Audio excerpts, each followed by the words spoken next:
પુલ પરથી કાર નદીના પટમાં ખાબકી હોવાની ઘટના બની છે। વલસાડના ધરમપુરના આવદ નજીકની ઘટના સામે આવી છે। મોડી રાત્રે કાર પુલ પરથી નદીમાં ખાબકી હતી અને કાર ચાલક ગંભીર રીતે ઇજાગ્રસ્ત થયો છે। સારવાર માટે સિવિલ હોસ્પિટલ ખસેડવામાં આવ્યો છે। પુલ પરથી કાર નદીમાં ખાબકતા કાર કાટમાળમાં ફેરવાઈ ગઈ હતી। તો અકસ્માતોની ઘટના દિવસે દિવસે વધી રહી છે અને બનાસકાંઠા, હિંમતનગર, દાહોદ અને વલસાડની આ ઘટના કે જ્યાં અકસ્માત સર્જાયો અને બીજી તરફ એક તરફ ટ્રેલર પલટી હોવાની ઘટના કે જ્યાં ટ્રેલરનો જે માલ સામાન હતો તે રસ્તા પર પડી ગયો હતો, તેમ છતાં પણ કોઈપણ પ્રકારની જાનહાનિ સર્જાઈ નહોતી। બીજી તરફ અકસ્માત જે હિંમતનગરમાં સર્જાયો તેમાં 2 લોકોના મોત નીપજ્યા છે અને ઇજાગ્રસ્તોને સારવાર અર્થે ખસેડવામાં આવ્યા છે। અન્ય જે અકસ્માતની ઘટના સામે આવી તેમાં દારૂ ભરેલી જે ગાડી હતી તેની રેલમછેલ જોવા મળી છે અને તે પલટી મારી ગઈ હતી। દાહોદની ઘટના। બીજી તરફ અન્ય એક અકસ્માતની ઘટના કે જ્યાં કાર બેકાબુ બનતા નદીમાં ખાબકી હતી।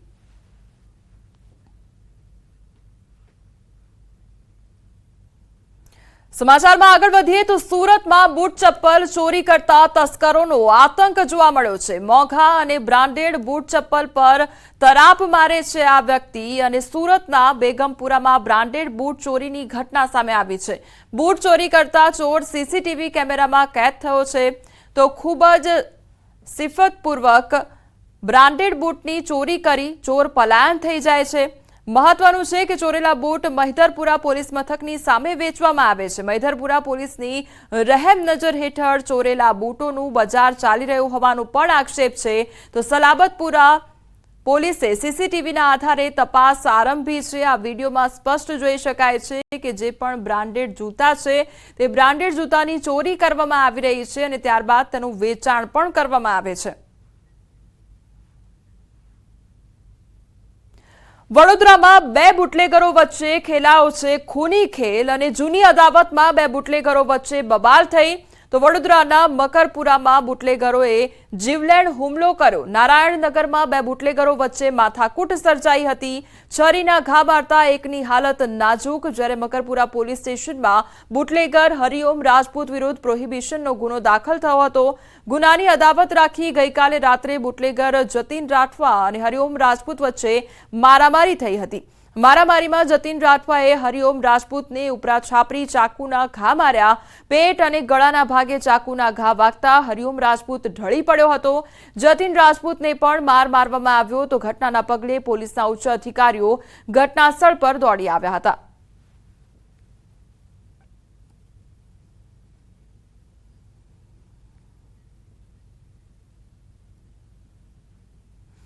જેતપુરમાં ચોંકાવનારી ઘટના બની છે। યુવતીએ આત્મવિલોપનનો પ્રયાસ કર્યો છે અને ડીવાયએસપી કચેરી બહાર આત્મવિલોપનનો પ્રયાસ આ યુવતી દ્વારા કરવામાં આવ્યો છે।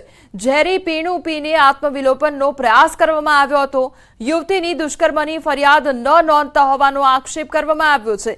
જેતપુર, વીરપુર, જૂનાગઢ પોલીસ ધક્કા ખવડાવતી હોવાનો આક્ષેપ પણ કરવામાં આવ્યો છે। તો પોલીસ આરોપીને છાવરતી હોવાનો આક્ષેપ કરવામાં આવ્યો છે। પોલીસ તરફથી ન્યાય નહીં મળતા આત્મવિલોપનનો પ્રયાસ આ યુવતી દ્વારા કરવામાં આવ્યો છે। સુરત રેલવે સ્ટેશન પર યુવકે હંગામો મચાવી દીધો અને ટ્રેન પર ચડી યુવકે હંગામો કર્યો। બચાવવા જતા ઇલેક્ટ્રિક વાયર પકડવા જતા રેલવે પોલીસે યુવકનો જીવ બચાવ્યો હતો। યુવકે હંગામો કરતા 7 ટ્રેન મોડી પડી અને ઇલેક્ટ્રિક સપ્લાય બંધ કરતા ટ્રેનો બંધ કરવામાં આવી હતી। અમદાવાદના ગુલબાઈ ટેકરામાં રાત્રે પોલીસ પર થયેલા પથ્થરમારાનો મામલો સામે આવ્યો છે। પોલીસે 6 આરોપીની ધરપકડ કરી છે અને અન્ય આરોપીઓનો વિડીયો તેમજ સીસીટીવીના આધારે આરોપીઓની તપાસ શરૂ કરવામાં આવી છે। લગ્નમાં ડીજે વગાડવા મુદ્દે પોલીસે બંધ કરવાનું કહેતા માથાકૂટ થઈ હતી। ત્યારબાદ ટોળા દ્વારા પોલીસ પર પથ્થરમારો કરવામાં આવ્યો હતો।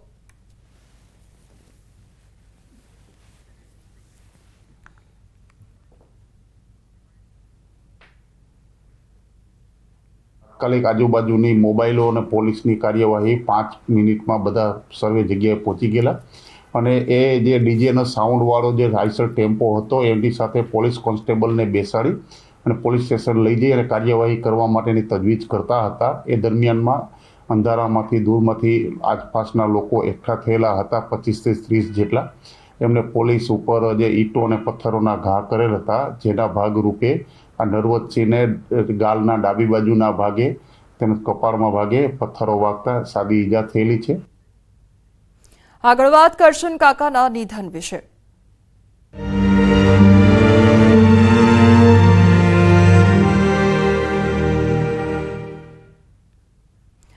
મહેસાણાના કડીના ધારાસભ્ય કરશનભાઈ સોલંકીનું નિધન થયું છે અને કરશનભાઈના નિધન બાદ પ્રધાનમંત્રી મોદીએ એક્સ પોસ્ટ પર શ્રદ્ધાંજલિ પાઠવી છે. કરશનભાઈ છેલ્લા કેટલાક સમયથી બીમાર હતા અને કરશનભાઈ સોલંકી સરળ સ્વભાવના લોકપ્રિય નેતા હતા. સાદગી માટે જાણીતા કરશનભાઈને લોકો કાકાના હુલામણા નામથી ઓળખતા હતા. સરળ સ્વભાવના લીધે તેમના મત વિસ્તારના લોકો ખૂબ જ સરળતાથી પોતાની સમસ્યા માટે ધારાસભ્યને મળી શકતા હતા. ત્યારે કરશનભાઈની વિદાયથી કડીમાં શોકનો માહોલ છવાયો છે. કરશનભાઈ સોલંકી 2022ની ગુજરાત વિધાનસભાની ચૂંટણીમાં ભારતીય જનતા પાર્ટીનું પ્રતિનિધિત્વ કરતા કડી વિધાનસભા મતવિસ્તારમાંથી જીત્યા હતા. વિધાનસભાના કડીના ધારાસભ્ય અને જેમની સાથે કામ કરવાની તાલુકા પંચાયતના સમયથી કાર્યકર્તા તરીકે તક મળેલી એવા સરળ સ્વભાવના, સાદગી અને સાતત્યપૂર્ણ જેમને પોતાની આખી જિંદગી વિતાવી છે. જૂનાગઢના બાંટવા નગરપાલિકામાં ભાજપની બહુમતી અને 6 વોર્ડની 24 બેઠકમાંથી 15 બેઠક પર ભાજપનો વિજય થયો છે. ગઈકાલે કોંગ્રેસના 9 ઉમેદવારોના ફોર્મ રદ થયા હતા. આજે કોંગ્રેસના વધુ 6 ઉમેદવારોએ ફોર્મ પરત ખેંચી લીધા છે. હવે બાંટવામાં 9 બેઠકો પર ચૂંટણી યોજાશે અને સ્થાનિક સ્વરાજની ચૂંટણી કોંગ્રેસમાં ભંગાણ થવાનું યથાવત જોવા મળ્યું છે.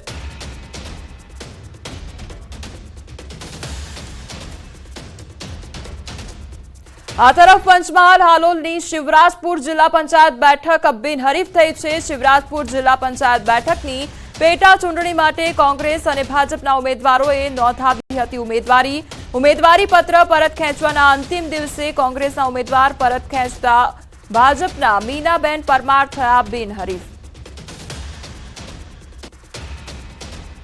માનનીય ધારાસભ્ય તેજસ્વી પરમારના માર્ગદર્શન હેઠળ વિકાસ ચાલી રહ્યો છે, જેની અંદર બેને કોંગ્રેસના ઉમેદવારે પણ સમર્થન કર્યું અને એમના સમર્થનની અંદર ફોર્મ પાછું ખેંચીને આજે એ શિવરાજપુર જિલ્લા પંચાયત ભારતીય જનતા પાર્ટીની બિનહરીફ થવા જઈ રહી છે, બિનહરીફ થઈ ગઈ છે.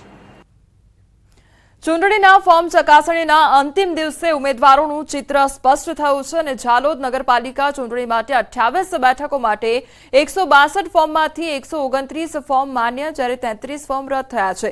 દેવગઢ બારિયા નગરપાલિકા ચૂંટણી માટે 24 બેઠકો માટે 122 ફોર્મમાંથી 92 ફોર્મ માન્ય, જ્યારે 30 ફોર્મ રદ થયા છે. તો પીપેરો જિલ્લા પંચાયત સીટ માટે 6 ફોર્મમાંથી 2 ફોર્મ રદ, 4 ફોર્મ માન્ય થયા છે. આ તરફ પીપલોદ તાલુકા પંચાયત બેઠક પર કોંગ્રેસ ઉમેદવારનું મેન્ડેટ અને ટેકેદારો નહીં આવતા પીપલોદ બેઠક પર ભાજપનો ભગવો લહેરાયો છે. યુસીસી મુદ્દે રાજ્ય સરકારે રચેલી કમિટીને લઈ રાજકોટ ધારાસભ્ય દર્શિતા શાહે આનંદ વ્યક્ત કર્યો છે. તેમણે કહ્યું છે કે યુસીસી લાગુ થવાથી તમામ નાગરિકોને સમાન હક અને કાયદો લાગુ પડશે. ઉત્તરાખંડ પછી ગુજરાત સમગ્ર રાષ્ટ્રમાં બીજું રાજ્ય એવું છે કે જે ટૂંક સમયમાં યુસીસીનો નિર્ણય લાગુ કરશે. ખૂબ આનંદની વાત છે કે યુસીસીના નિર્ણય લાગુ કરવાથી તમામ નાગરિકોને સમાન હક અને સમાન અધિકાર મળી રહેશે. લાલ મરચાએ આ વખતે ખેડૂતોને રડાવ્યા છે. મરચા વાવતા ખેડૂતો માટે માઠા સમાચાર સામે આવ્યા છે, કારણ કે છેલ્લા 5 વર્ષની સરખામણીએ લાલ મરચાના આ વર્ષે સૌથી નીચા ભાવ ખેડૂતોને મળી રહ્યા છે. તો આ વર્ષે મરચાના 1100 રૂપિયાથી લઈને 2600 સુધીના ભાવ મળી રહ્યા છે. ગુજરાત ઉપરાંત અન્ય રાજ્યમાં મરચાનું ઉત્પાદન થયું છે, જેમના કારણે રાજકોટ પંથકનું મરચું બહારના રાજ્યમાં વેચાઈ નથી રહ્યું, જેથી ખેડૂતોને ભાવ નીચા મળી રહ્યા છે. તો વેપારીઓનું કહેવું છે કે દર વર્ષ કરતા આ વર્ષે મરચાની આવક પણ ઘણી ઓછી છે. મરચાના ભાવ ગયા વર્ષ કરતા ઘણા નીચા છે. ગયા વર્ષે 20 કિલોના હતા 3500 થી 5000 રૂપિયા સુધી. આ વખતે 2000 થી 2200 સુધી છે. ગયા વખતે કરતા તમે 40% ઘટાડો કરી શકો. મરચું ઘણું વાવ્યું હતું પણ ભાવ પૂરતો મળતો નથી એટલે અમારે મજૂરીના એમાંથી નીકળતા નથી, બહુ મહેનત કરવી પડે ત્યારે મરચું થાય છે. રાજકોટ પંથકમાં મરચા વાવતા ખેડૂતોની હાલત ખરાબ થઈ ગઈ છે. આ મરચું લાલ મરચું છે તે ખેડૂતોને અત્યારે તીખું લાગી રહ્યું છે, કેમ કે ગયા વર્ષ કરતાં જે ભાવ છે તેમાં આશરે 40% જેટલો ઘટાડો આવ્યો છે. ગયા વર્ષે જે ભાવ મળતા હતા તે નીચામાં 1500 રૂપિયા જેટલા મળતા હતા, જે ઉચ્ચમાં 3800 રૂપિયા સુધી મળતા હતા. એ જ ભાવ આ વર્ષે ક્યાંક 1100 રૂપિયા જે છે એ નીચામાં મળી રહ્યા છે, જ્યારે ઊંચામાં 2400 રૂપિયા જેટલા ભાવ મળી રહ્યા છે.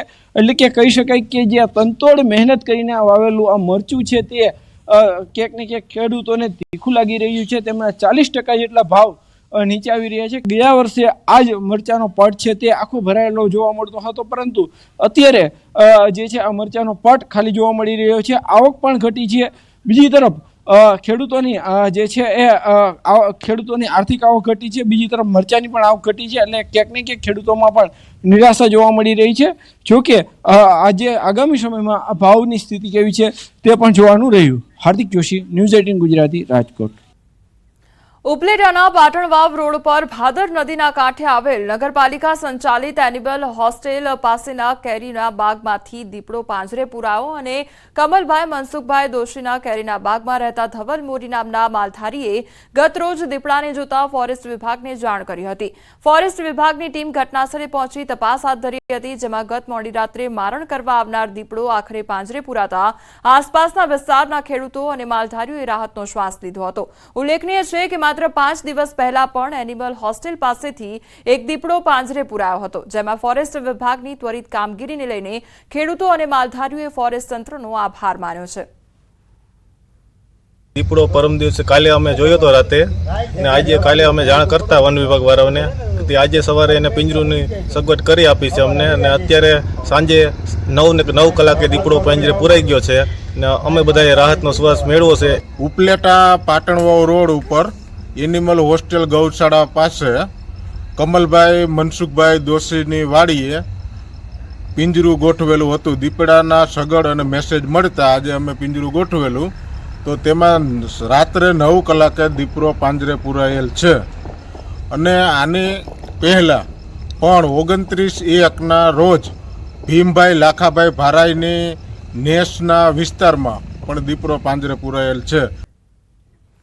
હિન્દુ હૃદય સમ્રાટ શિવાજી મહારાજની પ્રતિમાનું જાપાનના ટોક્યોમાં જાપાનના યુવરાજના હસ્તે સ્થાપન થશે અને જાપાનમાં સ્થાપન પહેલા પ્રતિમા અમદાવાદ ખાતે પહોંચે. અમદાવાદના મેયર પ્રતિભા જૈન, ભાજપ ધારાસભ્યોએ મૂર્તિ પૂજન અને આરતી કરી.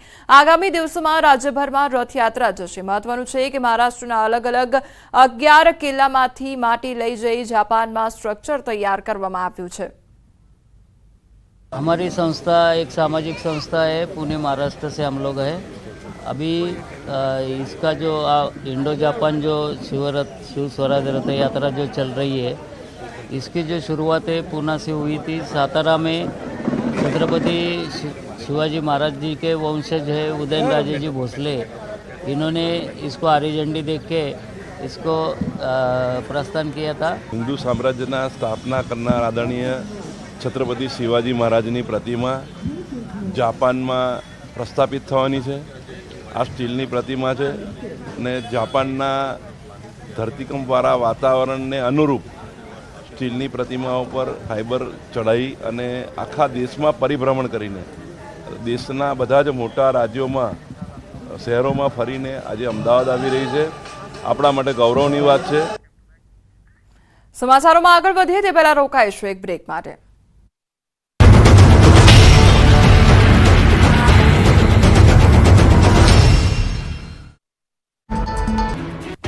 ગુજરાતમાં માવઠાની આગાહીના પગલે રાજ્યમાં વાદળછાયું વાતાવરણ છવાયું છે. ગામડાઓથી લઈને શહેરો સુધી સૂર્ય દેવતા ગાયબ થઈ ગયા અને ચિંતા લઈને વાદળો આવી ચડતા ખેડૂતોની ચિંતામાં વધારો થયો. ખાસ કરીને ઉત્તર ગુજરાત, મધ્ય ગુજરાત અને સૌરાષ્ટ્રના કેટલાક ભાગોમાં વાતાવરણમાં પલટો જોવા મળ્યો. બીજી તરફ હવામાન નિષ્ણાંત અંબાલાલ પટેલે પણ ખેડૂતોના જીવ અદ્ધર થઈ જાય તેવી આગાહી કરી. અંબાલાલના મતે માવઠાનો ખતરો ટળ્યો નથી. ગુજરાતમાં હાલ માવઠાની તીવ્રતા ઘટી છે, પરંતુ જગતના તાત પર ચિંતાના વાદળો છવાયા છે. 5 ફેબ્રુઆરી સુધી વાદળછાયું વાતાવરણ રહેશે, જે બાદ જે વાતાવરણ કરવટ બદલશે. ઉત્તર ગુજરાતના ભાગોમાં 2 દિવસ છાંટા પડી શકે. પંચમહાલમાં પણ 2 દિવસ છાંટા પડી શકે. નબળી સિસ્ટમથી મોટા માવઠાની શક્યતા નથી. 5 થી 8 ફેબ્રુઆરી સુધી ગુલાબી ઠંડીનો અહેસાસ થશે. 23મી ફેબ્રુઆરીએ ફરી એક પશ્ચિમી વિક્ષેપ આવશે. ફેબ્રુઆરીના અંતમાં ફરી એક વખત માવઠા જેવી સ્થિતિ બનશે. ઉત્તર પૂર્વીય ભાગોમાં પશ્ચિમી વિક્ષેપના કારણે અને દક્ષિણ પૂર્વીય ભાગોમાં થતા એન્ટી સાયક્લોન કારણે બંગાળના ઉપસાગરનો ભેજ અને અરબ સાગરના ભેજના કારણે માવઠાની શક્યતા છે. આ બાજુ હવામાન વિભાગે ઠંડીમાં ઠરવા માટેની ચેતવણી આપી છે. આગામી 24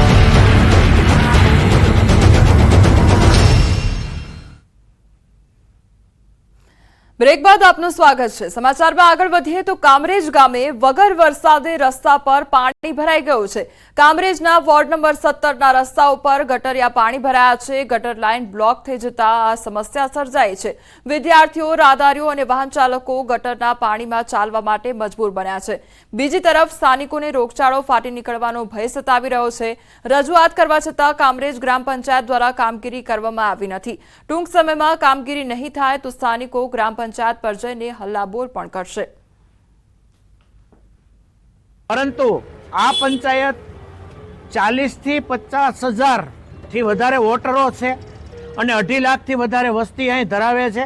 એટલે પહેલાં તો આ ગ્રામ પંચાયત આજે પૂરું જે સુવિધાઓ આપી શકે એવી કોઈ સક્ષમ પંચાયત નથી અને પંચાયત ભ્રષ્ટાચાર સિવાય કાંઈ વસ્તુ કરતી નથી. તો અવારનવાર રજૂઆત કરી હતી ગ્રામ પંચાયતમાં પાણીની આ રસ્તાની કોઈ ઉકેલ આવતો નથી. અમારી હારે અહીંના ધારા આપણે મહેશભાઈ મેવાડા સહયોગ આપ્યો તો અમારી હારે આવ્યા હતા. ત્યાં જઈને રજૂઆત કરી આવ્યા છે. રૂબરૂ જેડી સાહેબ હતા પણ ત્યાં જાય ને એટલે અમને કંઈ થઈ જશે, કાલે મોકલી દેશું અને કરાવી આપશું. આના સિવાય કોઈ કાર્યવાહી થતી નથી. અને ચોમાસાની અંદર અમારે અહીંયા ડેન્ગ્યુના કેસ 5 સોસાયટીમાં આવ્યા હતા, 5 કેસ. તો અમે રજૂઆત કરીને કે તો દવાનો છંટકાવ કરી દેશું, તો છંટકાવ કાંઈ થયો નથી. ભાવનગર શહેરના ફુલસર વિસ્તારમાં ભર શિયાળે પાણીનો પોકાર ઉઠ્યો છે. ફુલસર વિસ્તારમાં અલગ અલગ સોસાયટીઓમાં પાણીનો પ્રશ્ન ઉઠ્યો છે. વારંવાર રજૂઆત કરવા છતાં સોસાયટીના રહીશો પાણી માટે વલખા મારી રહ્યા છે. પ્રધાનમંત્રી આવાસ યોજનામાં છેલ્લા 15 દિવસથી પીવાનું પાણી નથી મળી રહ્યું. તો આ તરફ ફુલસર વિસ્તારમાં સંત તુલસીદાસ સોસાયટીમાં ફક્ત 10 થી 15 મિનિટ સુધી જ પાણી આપવામાં આવે છે. તે પણ અત્યંત લો પ્રેશરમાં આવતું હોવાથી લોકો સબમર્સિબલ પંપ દ્વારા પાણીની લાઇનમાંથી પાણી ખેંચે છે, જેના કારણે અનેક લોકો પાણીથી વંચિત રહે છે. આવી તો અનેક સોસાયટી છે કે જ્યાં પાણીની સમસ્યાથી લોકો ઝઝૂમી રહ્યા છે. ત્યારે વસાહતના રહીશો પાણીના પ્રશ્નની રજૂઆત કરવા માટે મહાનગરપાલિકાની કચેરીએ દોડી આવ્યા હતા અને પાણીની સમસ્યાનો ઉકેલ લાવવા ઉગ્ર માંગ પણ કરી હતી. છેલ્લા 15 દિવસથી કોઈના ઘરે પાણી આવતું નથી ટાંકામાં કોઈ સ્ટોક થતો નથી, મોટરમાં પાણી ઉપર ચડતું. એની હિસાબે બધા પબ્લિક હેરાન થાય છે. બરોબર, નથી ઉપપ્રમુખ જવાબ દેતા, નથી પ્રમુખ જવાબ દેતા, નથી ખજાનચી જવાબ દેતા. બધા ખજાનાનું ધ્યાન રાખવા બેઠા છે એવો જવાબ આપે છે. 15 દિવસથી પાણી આવતું નથી તો બીએમસીમાં અમે રજૂઆત કરવા છતાં અમને કોઈ જવાબ મળતો નથી. અને પ્રમુખ જે બનાવ્યા છે એ પ્રમુખ અમને જવાબ દેતા નથી. એ પ્રમુખ એમ કે પછી વાત આ કેટલી વખત અમે રજૂઆત કરી. એક તરફ અકસ્માતો ઘટાડવા સરકાર જાગૃતિ અભિયાન ચલાવે છે તો બીજી તરફ રોડ રસ્તાઓના દ્રશ્યો જ સરકારના જાગૃતિ અભિયાન પર પાણી ફેરવી દે છે. વાત કરીએ વડોદરા શહેરની તો વડોદરાનું વહીવટી તંત્ર ખુદ વાહન ચાલકોના જીવ જોખમમાં મૂકી રહ્યું છે તેવું લાગી રહ્યું છે. શહેરના મોટા ભાગના રસ્તાઓ પર અઢળક સ્પીડ બ્રેકર તો છે પણ એના પર સફેદ પટ્ટા નથી. ત્યાંથી પસાર થતા વાહન ચાલકો જ્યારે સ્પીડ બ્રેકરની એકદમ નજીક આવી જાય છે ત્યારે તેમને જાણ થાય છે કે રસ્તા પર કોઈ સ્પીડ બ્રેકર લગાવેલું છે અને જો કોઈ વાહન ચાલકોની ગતિ વધુ હોય તો અકસ્માત થવાની પૂરેપૂરી સંભાવના રહેતી હોય છે. સમગ્ર મામલે જવાબદાર અધિકારીનું કહેવું છે કે કોન્ટ્રાક્ટ પૂરો થઈ જવાને કારણે થોડાક સમયથી રસ્તા પર થર્મોપ્લાસ્ટિક સફેદ પટ્ટા મારવાના બાકી છે. સાથે જ આ સફેદ પટ્ટાની આવરદા માત્ર 1 વર્ષની હોય છે, જેના કારણે ઘસારો લાગતા તે રસ્તા પરથી સમય જતા ભૂસાઈ જાય છે. નવા કોન્ટ્રાક્ટર આવતાની સાથે જ શહેરના તમામ રસ્તાઓ પર નિયમ મુજબ થર્મોપ્લાસ્ટિક સફેદ પટ્ટા મારી દેવામાં આવશે, જેથી અકસ્માતની ઘટનાઓને ટાળી શકાય. દૂરથી તો દેખાતા જ નથી, એકદમ નજીક આવીએ ત્યારે ખ્યાલ આવે છે કે બમ્પર આવી રહ્યું છે. કારણ કે દૂરથી તો લાગતું જ નથી કે બમ્પર છે, જ્યારે નજીક આવીએ ત્યારે ખબર પડે છે કે બમ્પર છે. દરેક સ્પીડ બ્રેકરો ઉપર અત્યારે આપણે જોઈ શકીએ છીએ આ જ હાલત છે. આના કારણે એટલી બધી જાનહાનિઓ થતી હોય છે અને અકસ્માતો થતા હોય છે. આજે ટ્રાફિક સપ્તાહની જે વાતો મોટી મોટી વાતો કરે છે પણ એ ખાલી માત્ર ને માત્ર લોકો પાસે વસૂલી કરવાની વસ્તુઓ છે. અકસ્માત ભોગ બને ને ભોગ થાય જ છે. અહીંયા તમે ગમે ત્યારે આવીને જોશો ને, આ સ્કૂલની સામે સ્પીડ બ્રેકર 2 આવેલા છે. અહીંની જ વાત નહીં પણ અમે તો એવું કહીએ છીએ આખા વડોદરામાં કોઈ પણ સ્પીડ બ્રેકર પર પટ્ટા મારેલા દેખાય નહીં. કેમ કે આ કોન્ટ્રાક્ટરો છે ખાલી મલાઈ ખાવામાં જ વ્યસ્ત હોય છે અને પ્રજાના હિતમાં એ લોકો ગમે તે કશું કામ કરવા તૈયાર નથી. ના નથી, અકસ્માત થવાની ભય સંકેત રહે છે. પટ્ટા મારવા જોઈએ. શહેરમાં સ્પીડ બ્રેકરો પર દર વર્ષે મારવામાં જ આવે છે અને એમાં કોઈ જો જગ્યાએ ફરિયાદ કે એવું રહી જતું હોય તો એનું ધ્યાન આપણા દ્વારા જે દોરવામાં આવશે તો એ પણ અમે કવર અપ કરી લઈશું. એક તરફ વહીવટી તંત્ર દ્વારા ટ્રાફિક સપ્તાહ અને સડક સુરક્ષાની મોટી મોટી વાતો કરવામાં આવે છે, ત્યારે આ જ વહીવટી તંત્રના પાપે જે વાહન ચાલકો છે તેમના જીવ જે છે તે જોખમમાં મુકાતા હોય છે. આ વડોદરા પશ્ચિમના તમે દ્રશ્યો જોઈ રહ્યા છો.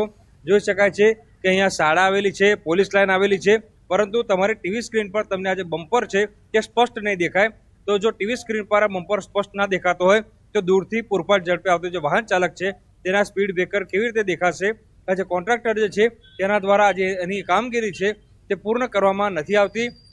ઉલ્લેખનીય બાબત છે કે આ દ્રશ્યો તમે જોઈ શકો છો અને અહીંયા જે ડેલી અવર જવર કરતા લોકો છે તે આ સ્પીડ બ્રેકરથી અવગત છે, પરંતુ જો કોઈ અજાણ્યો વ્યક્તિ આ વિસ્તારમાં આવે તો ચોક્કસથી અકસ્માતનો ભોગ બને. અને બીજી ગંભીર બાબત એ છે કે આ જે રસ્તો તમે જોઈ રહ્યા છો એની બિલકુલ બાજુમાં જે પોલીસ લાઇન છે તે આવેલી છે અને પોલીસ લાઇનની બિલકુલ પાછળ એક સરકારી શાળા પણ જે છે તે અહીંયા આવેલી છે. પરંતુ આ જે કોન્ટ્રાક્ટરના પાપે આજે નિર્દોષ બાળકો સહિત જે વાહન ચાલકો છે તેઓ અકસ્માતનો ભોગ બને તે આ પ્રકારની પરિસ્થિતિનું નિર્માણ થયું છે. હાર્દિક દીક્ષિત, ન્યૂઝ 18 ગુજરાતી, વડોદરા. સૌરાષ્ટ્રભરના દર્દીઓ રાજકોટ શહેરની સિવિલ હોસ્પિટલ ખાતે સારવાર માટે આવતા હોય છે, ત્યારે રાજકોટ શહેરની સિવિલ હોસ્પિટલમાં બ્લડ પ્રેશર, ડાયાબિટીસ સહિતની દવાઓ પૂરી થઈ ગઈ હોવાનું સામે આવ્યું છે. દવાઓ ખલાસ થઈ જતા દર્દીઓ હોસ્પિટલ કેમ્પસના મેડિકલમાંથી દવા લેવા મજબૂર બન્યા છે. થોડા સમય પૂર્વે રાજ્યના આરોગ્ય મંત્રી ઋષિકેશ પટેલ સિવિલ હોસ્પિટલની મુલાકાતે આવ્યા હતા. તે સમયે સબ સલામતના દાવા કરવામાં આવ્યા હતા, પરંતુ હાલ પરિસ્થિતિ કંઈક જુદી જોવા મળી રહી છે. ત્યારે લોકો હેરાન પરેશાન થઈ રહ્યા છે. સૂત્રોના જણાવ્યા અનુસાર સિવિલ હોસ્પિટલની દવા બારીએ છાશવારે અલગ અલગ દવાની અછત ઊભી કરવામાં આવે છે. લાઈનમાં ઊભા રહીને થાકી જાય, કંટાળી જાય છે, દવા આપતા જ નથી. આટલી બીમાર છું, બીપીની તકલીફ છે, ડાયાબિટીસની તકલીફ છે, કોઈ જવાબ દેતો જ નથી. ને કહેવા જાય એટલે બીજા વળકા ભરીને કાઢી મૂકે, એ બેન અહીંથી જાઓ આમ, એ બેન અહીંથી જાઓ આમ. અમે જઈએ ક્યાં સાહેબ, ક્યાં જઈએ? આ સિવિલ હોસ્પિટલમાં પૂરી દવા નથી આપતા. સિવિલમાં મજબૂરી, ગરીબ માણસે સરકારનો લાભ લે છે. આ લોકો સરકાર તો પહોંચાડી દે, આ લોકો ડોક્ટરોને એને પટ્ટાવાળા જે કાંઈ આરામ હોય અમને કોઈ લાભ મળતો નથી. દવા લોશન લખી દે તો બહારથી લખી દે, અહીંની દવા આપે એ જેવી દેવી, અડધી બહારની અડધી અંદરની. ઈડીએન દવાઓ જે છે એ સંપૂર્ણપણે અમારી વડી કચેરી એટલે કે જીએમએસસી તરફથી અમને સપ્લાય કરવામાં આવે છે. એ ઈડીએન દવાઓમાં મેં આગળ જ કીધું પ્રમાણે હપ્તાવાર રિલીઝ થતી હોય છે. હવે એક હપ્તો જ્યારે રિલીઝ થઈ જાય ત્યાર પછી વચ્ચેનો હપ્તો આવે, ઘણું ખરું એ લોકો ધ્યાન રાખતા હોય છે જેથી બીજો હપ્તો અમને પહેલો હપ્તો જે ખલાસ થાય એની પહેલાં જ અમને મળી જાય. પણ એવું બને વચ્ચે કે જ્યારે વચ્ચે પુરવણી કરવી પડે ત્યારે અમે અહીંના જે સ્થાનિક પ્રધાનમંત્રી સ્ટોર જે છે એમાંથી અમે ખરીદ કરી. નર્મદા જયંતિએ નર્મદાના માંગરોળ ગામે અનોખી ઉજવણી અને નર્મદા મૈયાને 1500 ફૂટ ચૂંદડી અર્પણ કરવામાં આવી. આજે નર્મદા જયંતિએ નર્મદાના માંગરોળ ગામે નર્મદા તટે સમસ્ત ગ્રામજનો અને ભક્તો દ્વારા 1500 ફૂટ સાડી નર્મદા મૈયાને અર્પણ કરવામાં આવી. હજારો ભક્તો 1500 ફૂટ લાંબી સાડી હાથમાં પકડી નાવડીઓ દ્વારા એને સામે કિનારા સુધી લઈ જઈ નર્મદા મૈયાને સાડી અર્પણ કરી.